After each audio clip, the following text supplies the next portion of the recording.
Já está. Ok. Aquele é para a gravação só. Está bem. Olá a todos. Muito obrigado pela apresentação. Acho que o mais importante na apresentação não é os cargos e essas coisas que nós fomos fazendo ou que vamos fazendo, são uma parte importante, não é?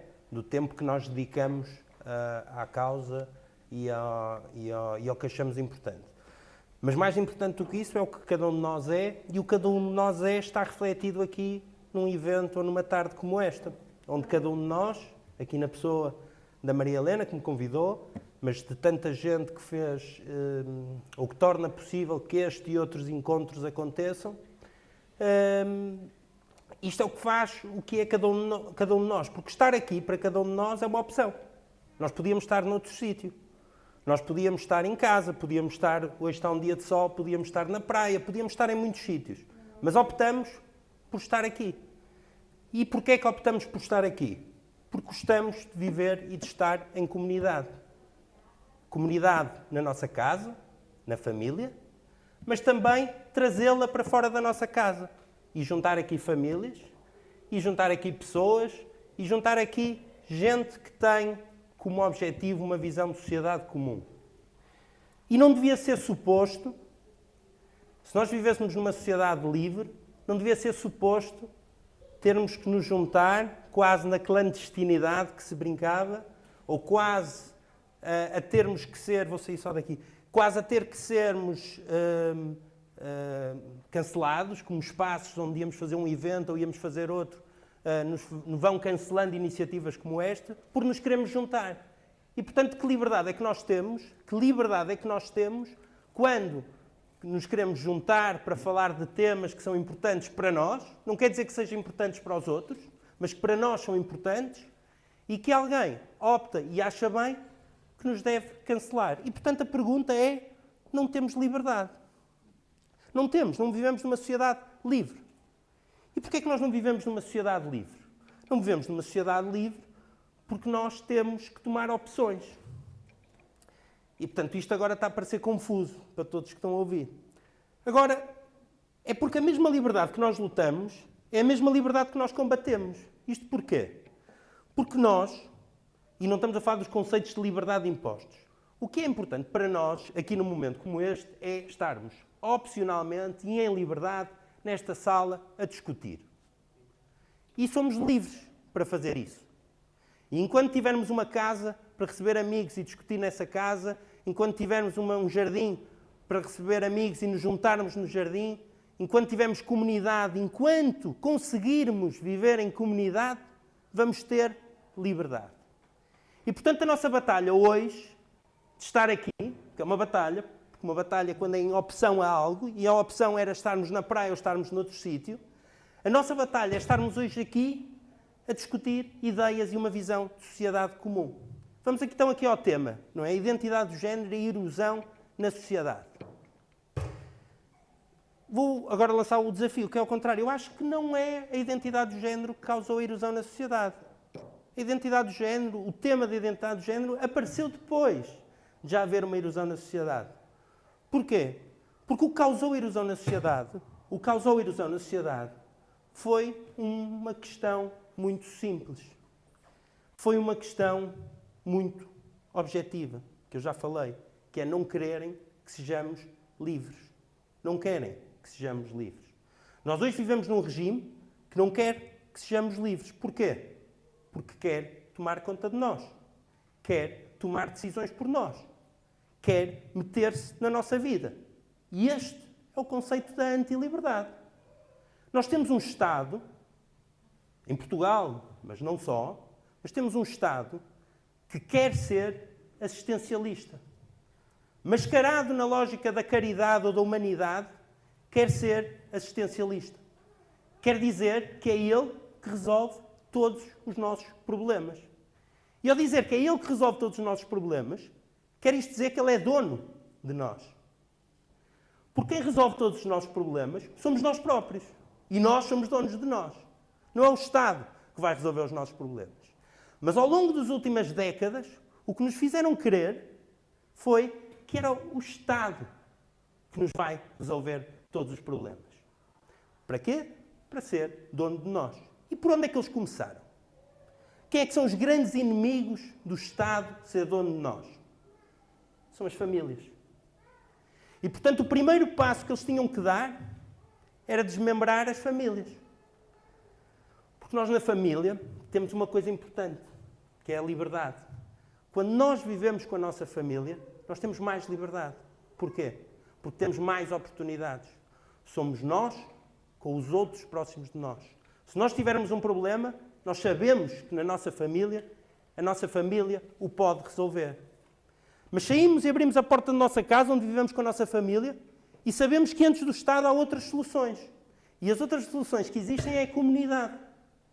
E a comunidade é a resposta também para os nossos problemas. Vamos simplificar. Vamos simplificar, como eu gosto, e eu acho que nestas conversas são importantes, e vão-me interrompendo quando acharem que é importante.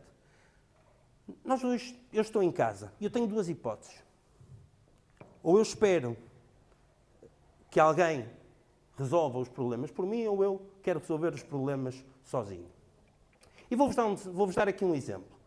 No passado, o que é que acontecia quando as pessoas e as famílias tinham muito mais filhos? No passado, as famílias tinham muito mais filhos do que têm hoje. E nós tínhamos um Estado que não tinha a capacidade que hoje existe de termos milhares e milhares e milhares de creches e de soluções para os nossos filhos. E ainda bem que existem, ainda bem que existem. Mas vejam aqui o paradoxo. Como é que tínhamos famílias muito maiores e tínhamos muito menos serviço do Estado ao serviço dessas famílias? E, portanto, isto gera-nos aqui uma incógnita. Claro que se formos falar com um comunista, vai-nos dizer, sim, mas antes havia aqui a escravidão da mulher ao serviço da família. É? Portanto, vamos dizer coisas como estas. Mas vamos tentar abstrair-nos destas narrativas que são criadas e que são sustentadas. Vamos nos concentrar no essencial. Nós nascemos e vivemos em comunidade. E a primeira comunidade é a nossa família. A partir do momento que nos fazem crer que há alguém que pode servir-nos melhor a nós próprios, aos nossos filhos e aos nossos pais do que nós próprios, é porque algo está mal. É porque algo está mal. E a coisa começou aí. Começou aí quando quiseram destruir o conceito de família. E reparem, tudo isto começou, eu nasci em 85, e portanto entrei um bocadinho tarde na história, porque ela começou antes. Mas eu lembro-me de ser pequeno, e a trend e a grande moda, quando só havia ainda 2 ou 3, no início dos 4 canais de televisão e não havia internet, a grande moda era dizer o seguinte, casar? Não, casar não vale a pena. Casar é uma coisa do século passado. É completamente fora de moda. Há aqui muitos que nasceram nos anos 90, não se lembram, mas nos anos 90 esta era a moda. Casar está fora de moda. Casar não se faz. É uma coisa do passado. Disseram isto de uma forma consistente. Depois de perceberem que este discurso não vingava, porquê? Porque apesar disso tudo, de terem dito, de terem bombardeado as pessoas com isto, apesar disto tudo, o que os indicadores disseram é que as pessoas casaram mais. Casaram mais. Então eles perceberam que não era assim que iam vencer a guerra. Então perceberam que tinham que ir ainda um nível abaixo. E tinham que ir à vida. E foi aí que depois vem o referendo do aborto, em 1998. Onde eles perceberam que o que nos unia era acreditar na vida. E que, por acreditarmos na vida, é que acreditámos que ela devia ser vivida em comunidade e daí casarmos. E daí eles não conseguirem abalar o que era a instituição do casamento. Portanto, perceberam que tinham que ir ao andar de baixo. E foram ao andar de baixo. Foi à vida. Então entrou este tema do aborto e começaram a dizer o que é a vida. E a partir do momento que eles, em desespero, vão fazer a questão de o que é a vida, é que a partir daí valeu tudo. Quando nós pomos em causa e aceitamos discutir, nós que estamos aqui vivos, não é?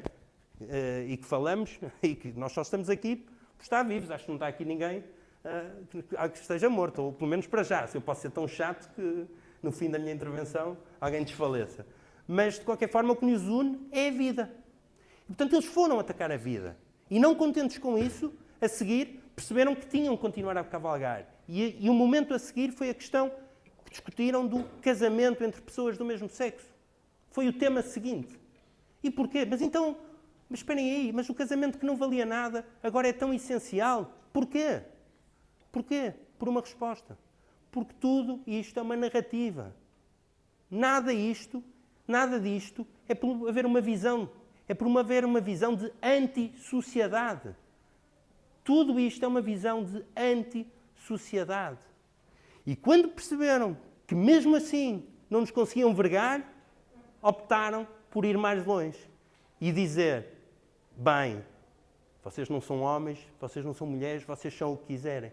E aí, só aí, muito mais tarde e muito recentemente, é que entrou a questão da identidade do género. Eu não sou assim tão velho, mas também já não sou assim tão novo, e consigo pensar numa coisa. Se em 2000 me dissessem a mim, com 15 anos, olha, no futuro, quando tiveres, no ano que vais fazer 40 anos, vai-se estar a discutir com seriedade, não é? Ou ser um tema da agenda do dia, se nós somos homens ou somos mulheres, eu dizia, está tudo maluco. Nós, na altura, havia uma moda no fim dos anos 90 que era vermos filmes do futuro, não é? E para nós o futuro era muito entusiasmante porque víamos naves espaciais, era sempre à volta das naves espaciais, não é? Nós víamos um futuro muito, muito à volta das naves espaciais. Mas nós acreditávamos nos OVNIs e acreditávamos nesse futuro à volta das naves espaciais, mas ninguém acreditaria que nós estávamos a discutir se seríamos ser homens e íamos ser mulheres. Ninguém ia acreditar. Mas hoje isso acontece. E, portanto, a questão da identidade de género e da erosão que causa na sociedade é só uma consequência. Tudo isto é narrativa. Tudo isto é como o tipo do PCP diz, é nheque-nheque. Tudo isto é treta. É nheca-nheca. Tudo isto é nheca-nheca. Porque o que existe hoje é uma visão de uma sociedade onde as pessoas sejam dependentes do Estado. Que o Estado possa comandar o que nós fazemos, o que nós dizemos e o que nós queremos ser. E, portanto, a partir daí, a discussão é clara. Temos que mudar o Estado. Temos duas hipóteses. Temos duas hipóteses. Ou ficamos como estamos e aceitamos, ou então temos que mudar as coisas. E como é que vamos mudar as coisas? Não é um golpe de Estado, que não serviria de nada, mas vamos mudar as coisas no dia-a-dia. Não vamos tentar mudar tudo, vamos mudar cada um de nós nesse dia-a-dia. Porque a resposta para o problema, se o problema é que o Estado quer resolver todas as nossas questões, vamos mostrar ao Estado que não precisamos dele para resolver as nossas questões. E vamos passar a resolvê-las nós. Mas para isso, precisamos nos reunir em salas como esta. Não é para preparar nenhum golpe, mas é para vivermos em comunidade. Os últimos anos tiraram-nos o que existe de mais importante. É o contacto com os próximos. As pessoas que ainda hoje, por questões, por exemplo, sociais, vivem mais em comunidade, são as pessoas que vivem, por exemplo, em bairros sociais. A sua condição e a sua fragilidade, apesar de terem uma lógica de Estado já assistencialista, que lhes paga a casa, etc., etc., mas depois ainda têm outro tipo de dificuldades. E qual é a resposta que elas encontram? Comunitarismo. A resposta que elas encontram é família. Uma família hoje, o que pode fazer é, tem filhos, tem muitos filhos, ou tem família que pode ajudar, a avó, uma tia-avó, o que quer que seja, ou então, pronto, tem resposta. E nos bairros acontece isso, ou seja, a vizinha fica com 2 miúdos, fica com 3 miúdos, pronto, e é isto, a resposta é estar na comunidade. Nós não podemos esperar. Mas o problema, agora vou-vos dizer, não está neles, está em nós. Está nas mentalidades que nós temos que ter capacidade de as furar e temos cada um de nós, no dia-a-dia, querer que isso aconteça. Mas vamos ver, assim, isto é fácil? Não. Nós próprios somos agentes disso. Vou-vos dar um exemplo. Imaginem, nós somos aqui 5 pessoas, temos os filhos na mesma escola e precisamos que alguém os traga para casa. E somos todos vizinhos, estamos na mesma escola e somos todos vizinhos. Temos uma hipótese, não é? Temos a hipótese de, à segunda vou eu, à terça vais tu, à quarta vais tu, e criamos aqui uma comunidade a dar resposta aos nossos problemas. E os nossos filhos, todos os dias, se cumpre o objetivo de eles serem transportados de casa para a escola e de escola para casa. Pronto. Mas houve uma altura, no meio da história, que alguém nos veio dizer assim, vocês estão a ter trabalho. Estão a ter trabalho porquê? O Estado pode fazer isso, o Estado leva-os. E há uma coisa que a vida nos ensinou, que é quando a esmola é grande, o pobre desconfia, não é? Porque, de uma forma simples, é atrativo, não é? Dizer assim, bem, se o Estado vem aqui com a carrinha e vem buscá-los, é porreiro, não é? Porque, olha, eu deixo de ter despesa, eu deixo de ter trabalho, posso ficar, se calhar, ao fim da tarde, em vez das segundas-feiras e fazer isto que faço, posso ir para o café conversar com o outro. Porreiro. É bom para todos. E no bolso também é bom, é o Estado que paga, como, isto é dividir por 5, o resto é dividir por 10 milhões, pronto, é melhor dividir por 10 milhões. Agora, neste caso, o Estado, e dou este exemplo, porque o Estado até estaria a fazer uma coisa boa, que era estar ao serviço das famílias, etc, etc. Se eu contasse aqui um exemplo de estapafúrdio, não, mas aqui estaria a fazer uma coisa boa. Mas mesmo aqui, que é bom, nós devemos dizer que não, se pudermos. E devemos dizer que não, porque isto é o Estado a querer controlar tudo. E nós também não podemos querer que o Estado, de criticar o Estado por querer controlar tudo, mas quando nos dá jeito aproveitar que o Estado queira controlar tudo. Portanto, eu sei que tudo isto que eu estou a dizer é confuso. Porque é. Porque nós estamos a falar de uma coisa que foi construída ao longo dos anos para nos confundir, para nos baralhar e para nos deixar sem saídas. Aqueles jardins que existem que uma pessoa entra e depois nunca tem a saída, etc. É isto que nos meteram. Meterem-nos em laboratório para nos deixar sem saídas. Porque se nos deixarem sem saídas, o que é que acontece? Somos dependentes do Estado. E, portanto, a resposta está em nós. Não quero que a carrinha vá buscar. Eu vou buscar à segunda, tu vais à terça, tu vais à quarta, tu vais à quinta e tu vais à sexta. Não vamos deixar que o Estado tome estas decisões por nós. Porque é mais um momento. Se os nossos filhos já estão na escola, vamos deixá-los mais uma hora com o Estado a tomar conta deles. Temos que dizer que não. Temos que ser firmes, mas temos que encontrar soluções. E isto tem que ser o nosso desafio e tem que ser aqui o nosso desígnio. Porque nós só vamos combater a erosão que isto provoca na sociedade à nossa volta. Nós não vamos conseguir resolver toda.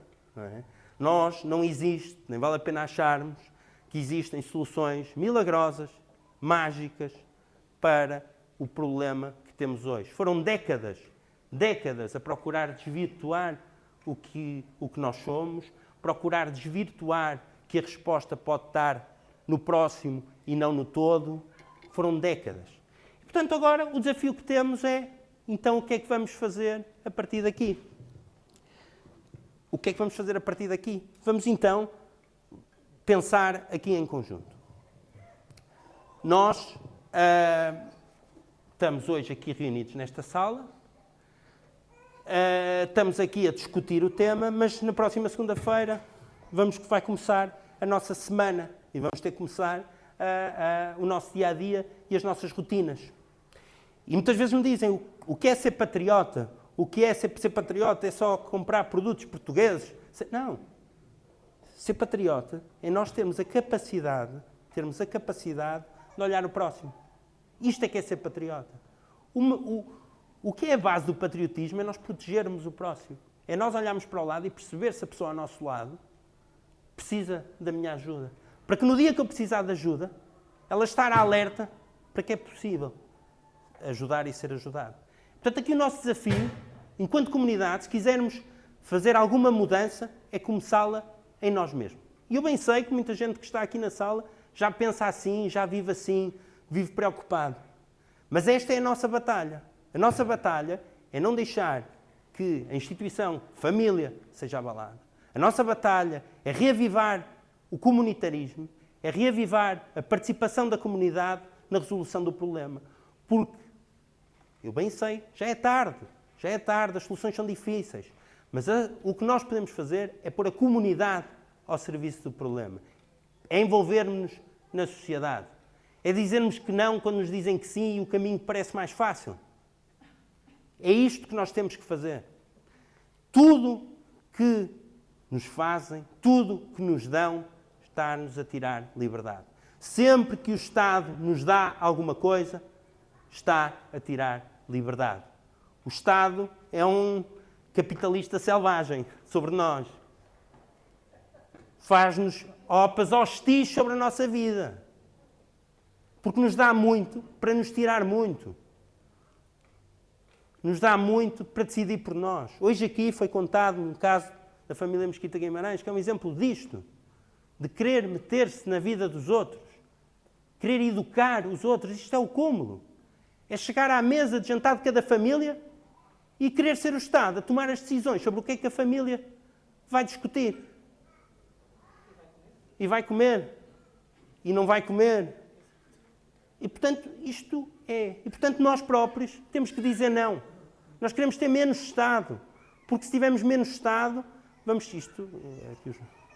Há aqui algumas pessoas que já foram da IEL e que vão recuperar isso. Mas se tivermos menos Estado, vamos ter mais liberdade. E não pensem no Estado económico.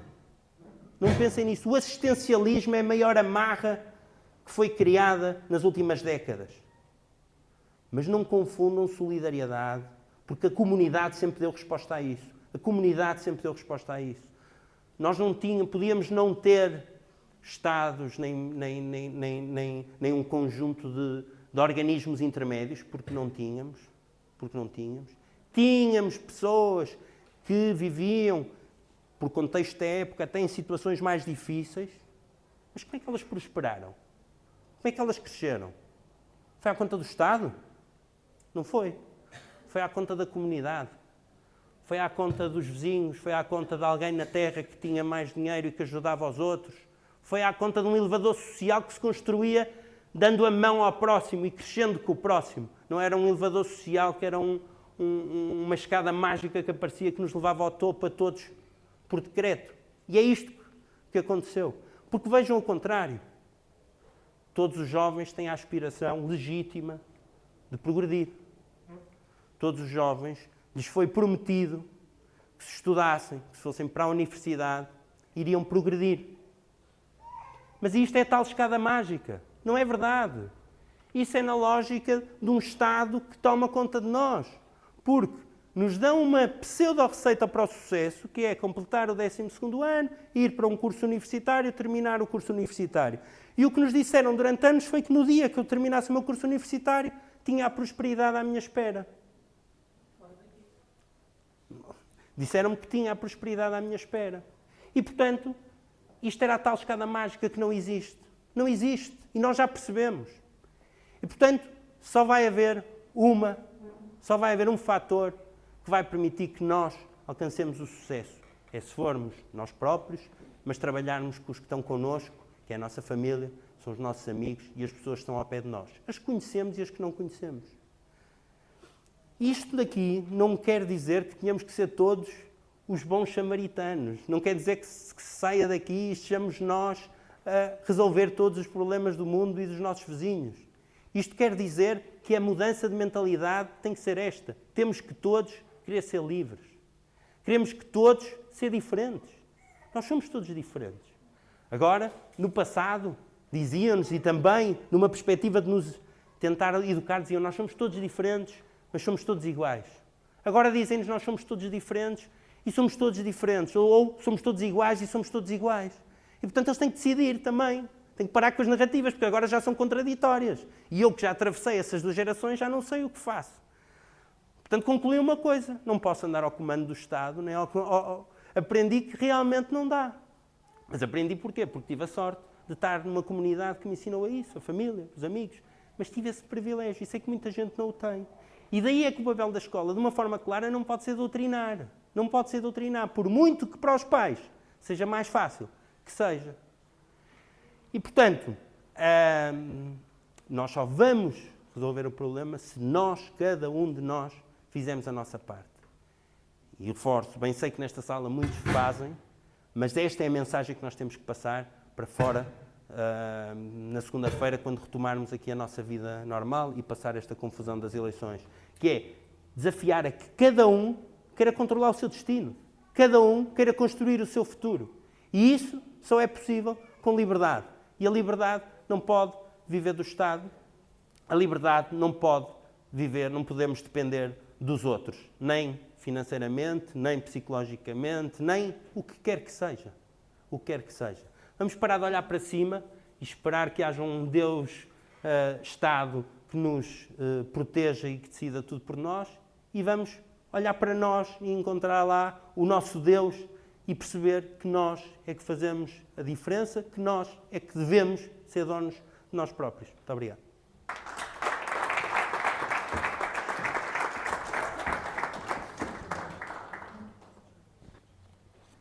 Desculpa. Deixei de ser.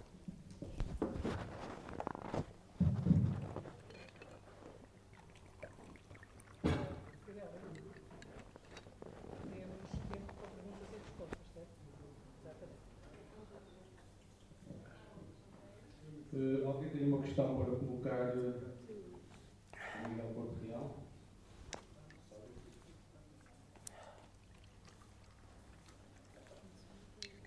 Talvez tenha alguma questão para colocar ao Miguel Porto Real? Neste momento. Não? Ninguém tem perguntas? Estou bem. Tens? Também. Quer fazer a pergunta que eu depois digo em voz alta para ficar gravado? Ou fala você? Acho que é assim por causa deles, só por causa da gravação. Isto Ah, é preciso isso? é que é para a gravação. Ah, ok. Eu seguro você. Ó Miguel, eu gostava de colocar uma questão. E ela tem muito a ver com tudo aquilo que foste dizendo, certo? Só que a minha pergunta para ti é, ok, nós estamos aqui, sabemos que aqueles que aqui estão à partida estão empenhados em mudar as coisas, mas verificamos que quando fazemos eventos, que há muitas pessoas lá fora a dizer que querem mudar as coisas, mas na hora em que é para nos unirmos fica difícil. E a minha pergunta para ti é, quais seriam, sei lá, os passos a dar para voltar às veredas antigas, não no sentido de voltar a recuperar o que é velho e está ultrapassado, não é? Mas sim para recuperar a família, porque eu concordo plenamente contigo, a erosão começa na destruição da família, sem dúvida nenhuma, não é? Mas o que é que nós podemos fazer para voltar a transmitir às novas gerações, não é?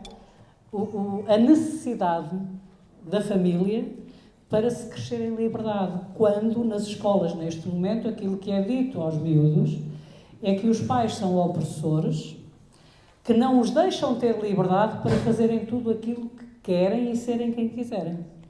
Portanto, esta era a minha questão para ti. Obrigado. Ali mais. Respondo ou posso ir? Bem, eu acho que... Obrigado pela pergunta. Há uma forma... Nós não podemos exigir às pessoas dizer assim, não ouçam o que eles digam, o que eles dizem, ouve o que nós dizemos. Porque isto não é... Há aqui um problema, não é? Então, mas porquê? Porque é que ouço o que tu dizes e não o que o ouço. Portanto, estamos a lançar-lhe aqui uma desconfiança à pessoa. Eu vejo aqui uma solução simples. Eu identifico uma solução, que é, vamos pôr as mãos na massa. Vamos convidar a nossa família, vamos convidar os nossos vizinhos e vamos em conjunto resolver um problema que exista na nossa rua. E se nós começarmos a atuar, e sempre se fez isso, houve sempre grupos de jovens, houve sempre um conjunto de iniciativas, umas promovidas pela Igreja, outras não, mas que foram isso, foram uma base de existia um problema na comunidade e a comunidade resolvia entre si. Portanto, nós temos que recuperar isso. Nós temos que recuperar a capacidade de demonstrar que é possível sermos nós a resolver os problemas. Na verdade, é voltar muito lá atrás ao antigo. É um bocadinho, até parece que é um bocadinho estranho. Mas porquê é que nós não desafiamos, a comunidade a tomar conta? Porquê é que nós não desafiamos a comunidade a ter responsabilidades, a construir em conjunto? Vou-vos dar um exemplo. Os bairros, o Porto é uma cidade, é a minha cidade, e é uma cidade que tem muita habitação social. Ou seja, 13% da habitação da cidade do Porto é social, do Estado ou maioritariamente da Câmara Municipal. É assim por vários motivos. depois do 25 de Abril, com o regresso de muitos retornados, foi obrigatório construir com muita rapidez várias coisas e a cidade cresceu e evoluiu muito assim também. Acho que é uma das grandes vantagens que o Porto tem, é ter essa diversidade e ter a comunidade integrada em toda a cidade. Mas o que é que acontece? E é um desafio muito engraçado ir e conhecer a realidade.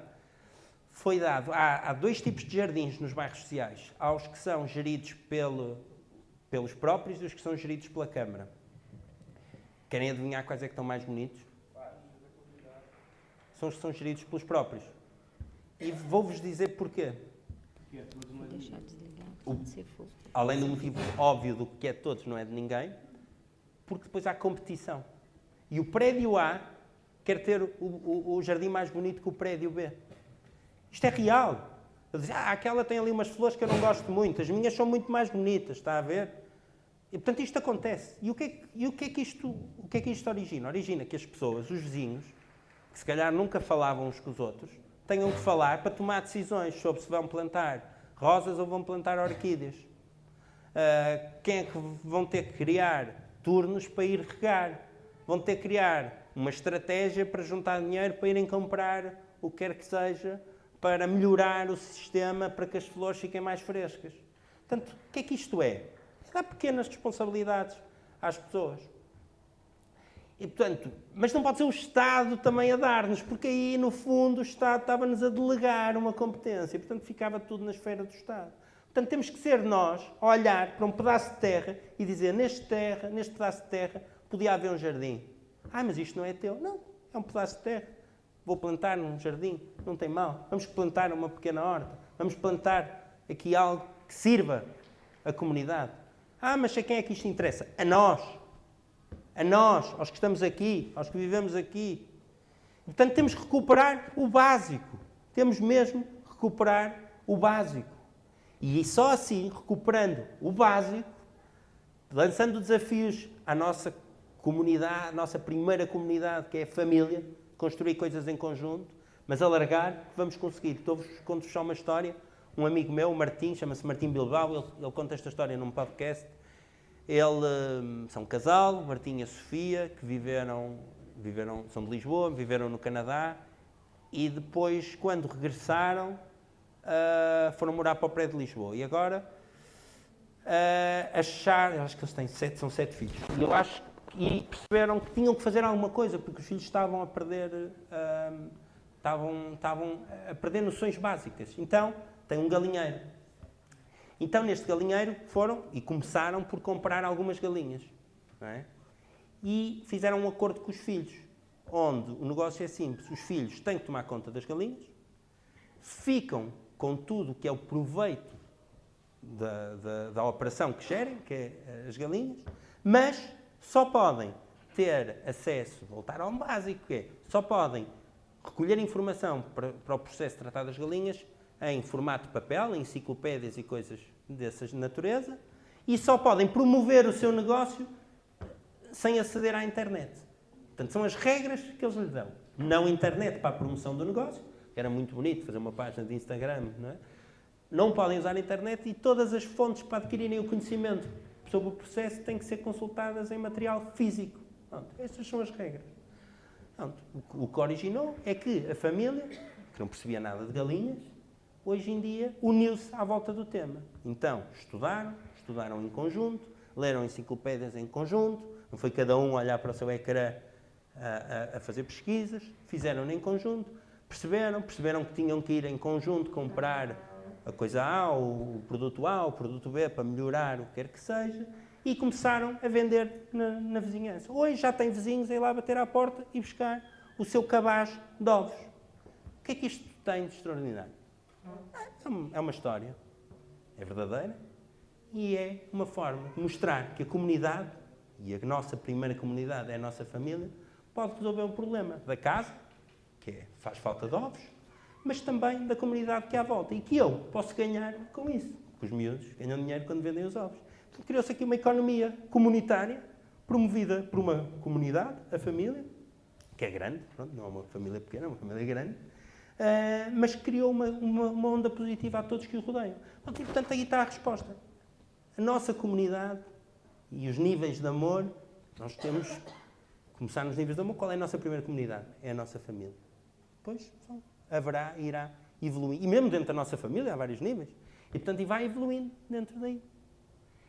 E essa é a nossa obrigação. É olhar em comunidade e servir em comunidade a partir da comunidade principal que temos, que é a família.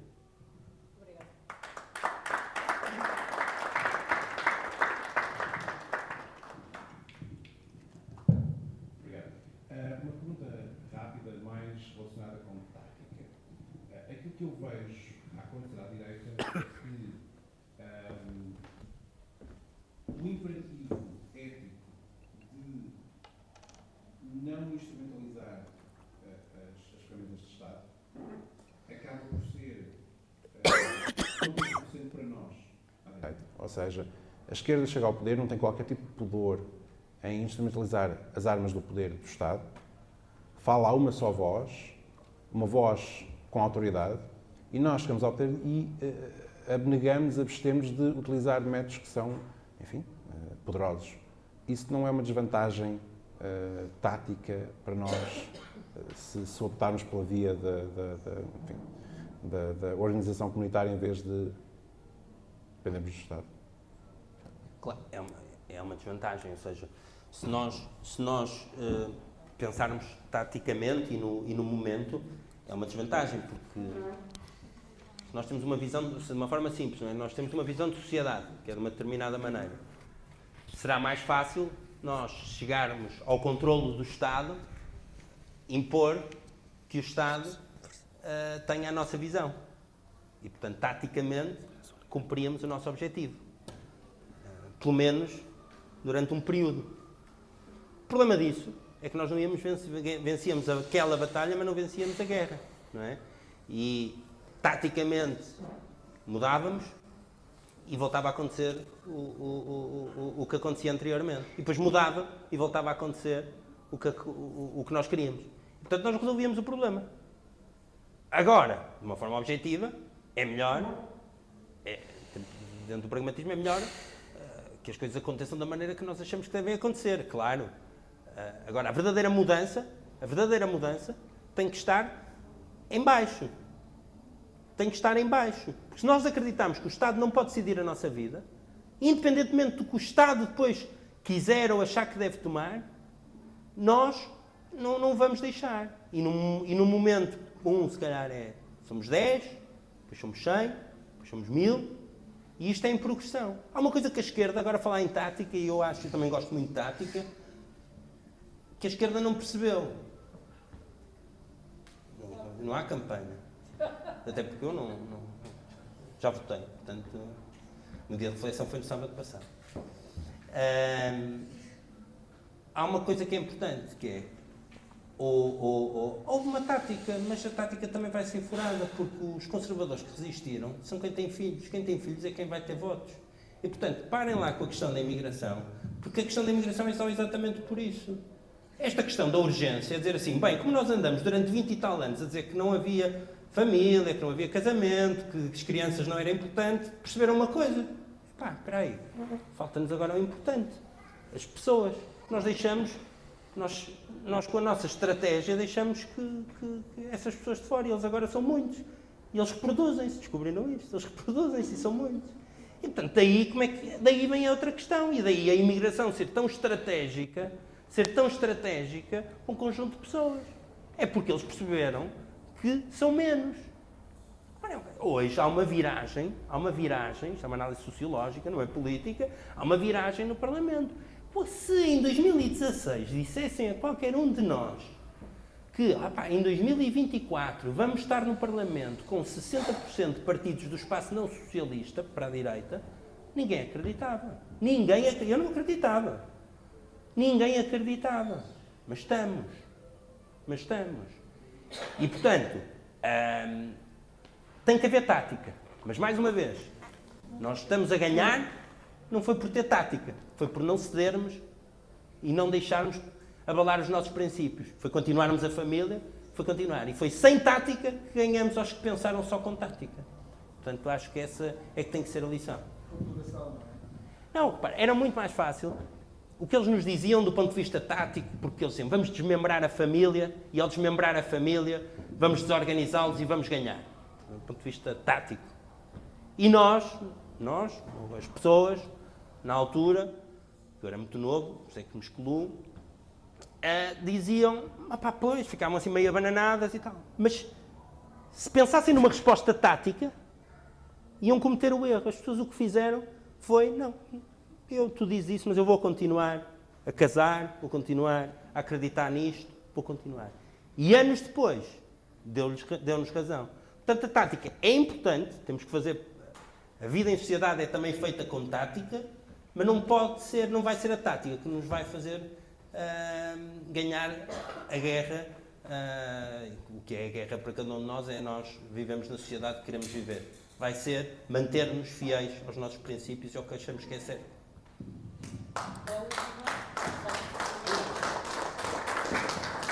Para mim? Boa tarde. Então, dado o seu discurso de independência do Estado, deduzo que seja a favor do empreendedorismo, até porque se queremos ser assim tão independentes, não podemos estar, inclusive, não só financeiramente, mas também dependentes de um salário, né? Ou seja, eu vejo muitas pessoas até com ideologias conservadoras, mas, ou seja, de proteção da família, mas ainda assim assumir um posicionamento nas finanças de a velha história que nós já conhecemos, tem que ter um emprego, tem que ir para a universidade, tem que ir isto, tem que ir para aquilo.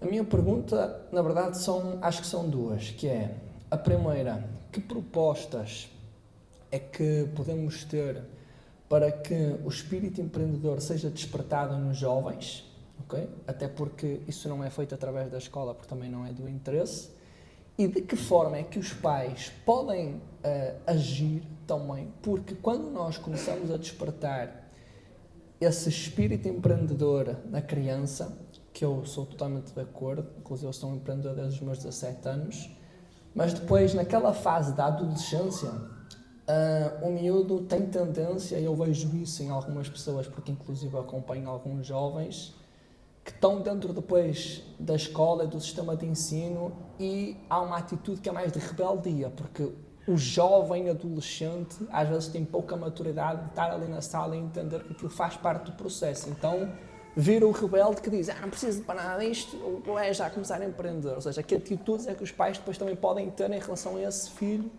com esse comportamento? São essas duas perguntas. Obrigado pela tua pergunta. Bem, sobre isso, sobre o empreendedorismo, o país mais empreendedor do mundo, onde o sistema de empreendedorismo está mais implementado, é os Estados Unidos, não é? Ou seja, há uma cultura de empreendedorismo muito grande, por vários motivos. Motivos culturais, o facto de não haver uma aversão tão grande ao risco, não estarem tão presos a dogmas do falhar e do estar certo. Mas isso só acontece também porque são, ao mesmo tempo, o país mais comunitarista do mundo. Porque o que é o empreendedorismo? O empreendedorismo, nós depois consumimos muito televisão e filmes americanos, e portanto ficamos muito presos aos exemplos deles, algumas vezes bem, mas o empreendedorismo de garagem, que eles falam. O empreendedorismo de garagem é comunitarismo. É eu juntar-me com as pessoas que vivem na minha comunidade, seja o meu vizinho, seja o meu colega da escola, como fizeram várias dessas pessoas, e sentarmos numa sala para encontrar uma solução. Que pode ser um pequeno problema, como gostávamos que a nossa rua tivesse mais animação às quintas-feiras ao fim da tarde, ou pode ser para resolver um grande problema, que é criar a maior rede social do mundo, que é o Facebook. Portanto, a resposta é esta, é pôr-nos a viver em comunidade. Se nós vivemos em comunidade, nós vamos em conjunto encontrar soluções para problemas. E o que se fez e se faz é promover que cada um de nós pareça que vivemos cada vez mais ligados, não é? E estamos, nós, telefones, redes sociais, sabemos a vida de toda a gente, mas não falamos com ninguém. E antes também se sabia a vida de toda a gente. As pessoas pensavam que era diferente. Vou dar um exemplo, não havia a máquina Nespresso, não é? Toda a malta no fim de jantar, quem gosta de café, saía de casa. E quem não gostava também ia atrás, não é? E sentava-se no café. Pronto. E no café também fazia o scroll down, olhava para a vizinha, olhava para o outro, fazia o scroll down na mesma. Não é? E também sabia as novidades. Sentava-se, o senhor do café é que era o algoritmo, não é? Ele é que contava as novidades, não é? E nós íamos fazendo, conectando, íamos fazendo, adicionar. Os nossos vizinhos, os nossos amigos, dizia lá, está bom, só vê-se num dia, depois no outro já diz olá, depois no outro já pergunta se está tudo bem, no outro, pá, se calhar já junta às mesas, depois já sabe se os filhos andam na mesma escola, pá, se andam na mesma escola nós podíamos levá-los e vocês traziam, blá, blá, blá, blá, blá, blá, blá. Também existia. Só que nós substituímos agora por coisas artificiais que podem ser controladas, que é o caso dos algoritmos no Facebook, no LinkedIn, no Instagram, onde quer que seja. Bom, portanto, a resposta é esta. Tem que haver mudanças de mentalidade. Nós precisamos estar ligados a pessoas para encontrar soluções para problemas. A tua segunda pergunta, que tem a ver com a primeira, é evidente. Uma coisa é a visão global, outra coisa eu percebo quando tu dizes assim, muitos pais não promovem, ou têm reticências, filho, tu não queiras, pai, mãe, eu tenho uma ideia, vou revolucionar o mundo, vou largar a escola. Pá, isto para um pai, os meus filhos, a mais velha tem 10 anos, portanto não me aconteceu isto, mas eu percebo que seja assustador, não é? E um pai diz assim, filho, calma, se calhar é melhor continuares a estudar, porque se calhar essa não é a melhor opção. E aí não há respostas, não é? Não há resposta do certo e do errado. E cada condição é que vai fazer. Se for um pai que se calhar até possa e diga assim, filho, arrisca e faz. Mas há pais que não podem dizer isto, filho, arrisca e faz. Porque eles próprios não lhe conseguem dar essa retaguarda. Não é? E portanto, aí não há. Agora, se nós alterarmos a mentalidade, se nós, no passo anterior, se nós em comunidade mostrarmos que podemos fazer diferença, se calhar um filho não faz, mas se calhar se for o meu filho e o filho da vizinha, juntos, se calhar aí sinto uma rede diferente. Para a segunda pergunta não há respostas. Porque há casos e respostas para tudo. Mas percebo muito bem a tua pergunta. A tua pergunta é uma pergunta de mentalidade. É uma pergunta de como é que os pais, e tu vais ser pai, pelo menos vais ser, em breve, e vais ter daqui a alguns anos esse desafio, mas como é que vais dar a resposta ao teu filho quando ele te disser isso? Não sei. Isso vai ser muito difícil. Nem consigo fazer juízo de valor ao pai que diz não, arrisca, não, ou não arrisca. Aí é na liberdade de cada casa é que se tem que saber, cada pai saber o que é melhor dizer, porque cada um dos seus filhos vai ser com certeza diferente e a resposta para cada um deles vai ser com certeza também diferente. E o que um pai aí pode fazer é aconselhar. Aconselhar com base na sua experiência e no que conhece do filho e do que conhece do mundo que o rodeia. Portanto, não acho que possa haver, nem quero que haja respostas, porque se houver uma resposta igual, algo de mal se passará. É verdade.